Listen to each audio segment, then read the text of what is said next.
India also could have done something with what happened, as far as what happened to that Iranian warship in the Indian Ocean.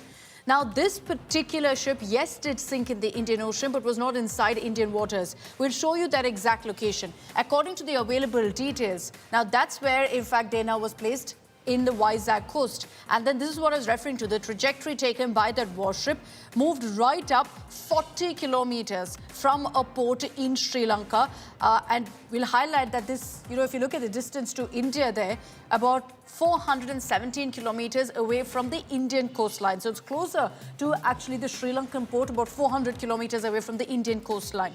And we can also confirm for you that particular location. That was the final location where, in fact, you had the strike taking place.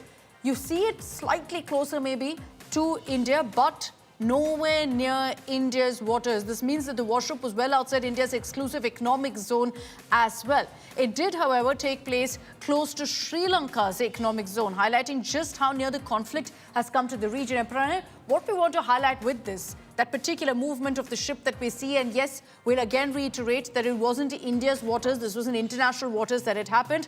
There is, however, important messaging here about how this conflict isn't going to be limited to one particular area. It's spreading, and every single target of Iran, essentially for America, is fair game. Close to India, close to any other country. Absolutely, Akshita. And if you see in last 24 hours or in last 48 hours, the expanse or the circumference of this entire conflict has grown. It has swelled from Arabian Sea. Now it has entered into the Indian Ocean region. If you see from Mediterranean Sea to Indian Ocean region, this involves, I think, the biggest conflict after the Second World War, involving so many countries. Over a dozen countries are affected and involved in this. And in fact, now the theater of this conflict has gone to international waters as well.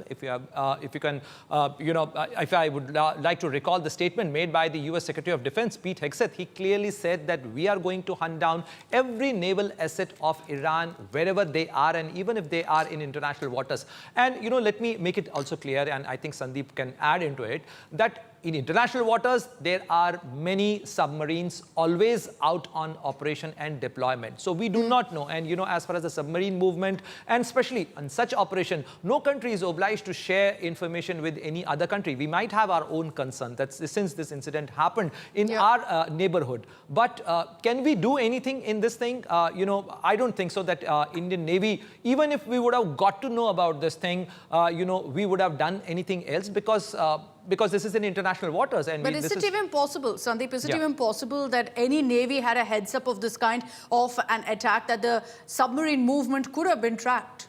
No, absolutely not, Akshita. And, that's the nature of submarine warfare, especially fast attack submarines of this kind that the US has deployed in the Indian Ocean. These are extremely secret.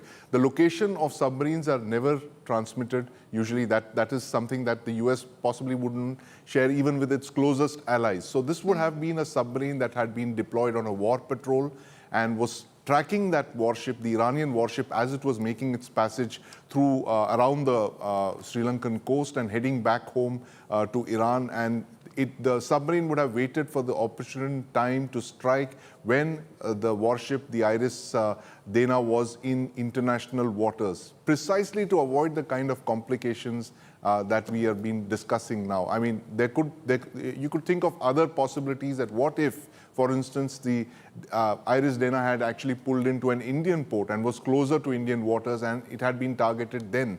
They had fired the torpedoes when it was, say, within our EEZ, which is 200 nautical miles from the coast, or within our territorial waters, that is 12 nautical miles from our coast. But here it seems to have been targeted when it has been targeted in international waters. So there is no ambiguity here.